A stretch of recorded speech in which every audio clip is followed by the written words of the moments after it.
prove that g of x equal to tangent x must be equal to 20 over the interval from 0 to pi over 2. First, show tangent x is continuous on the closed interval from 0 to pi over 2. We know that tangent x is continuous on its domain. Is there any value on 0 to pi over 2 that is not in its domain?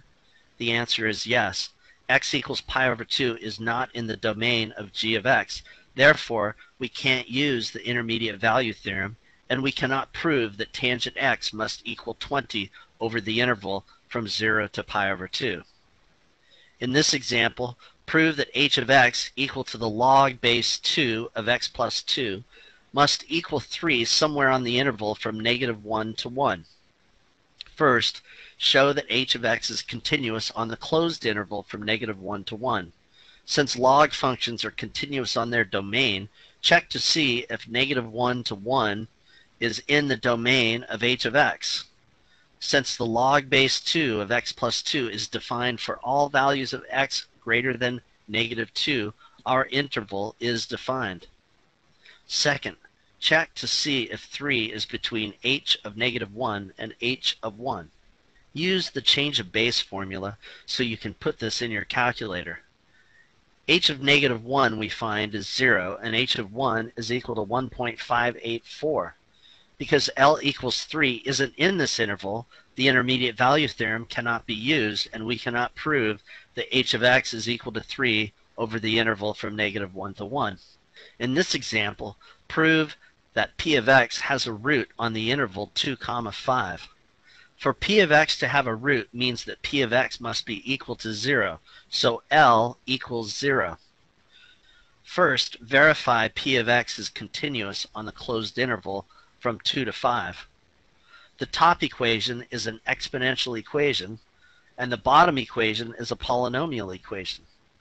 Both these functions are continuous on their domains, and their domains include the closed interval 2, 5. We must look at the three parts of continuity at x equals 3. First, p of 3 is equal to 12, so the function at 3 is defined. Next, let's check the two-sided limit as x approaches 3. We do this by checking the left-hand limit and the right-hand limit. First, the left-hand limit as x approaches 3 from the left. Notice that as we approach 3 from the left, all the values of x we are choosing are less than 3. That means we use the top equation, -2 e to the 2x power. Evaluating the limit means replace x with a 3, and we get -109.196. Now let's do the right-sided limit. As we approach 3 on the right side, notice that all the values of x that we select are greater than 3. That means we must use the bottom equation, x squared plus 3. Evaluating the limit tells us to replace x with a 3, and we get 12. Because the left-hand limit and the right-hand limit are not equal, the two-sided limit does not exist, and p of x is not continuous on 2, 5, the closed interval. So the intermediate value theorem can't be used, and p of x equals 0 on the closed interval from 2 to 5 can't be proved. In this example, prove that q of x equals 8 on the interval from pi to 10. First, show that q of x is continuous on the closed interval from pi to 10. Since all three functions of the piecewise function q of x are continuous everywhere, we only need to check endpoint continuity at pi and point continuity at 5. Endpoint continuity at pi.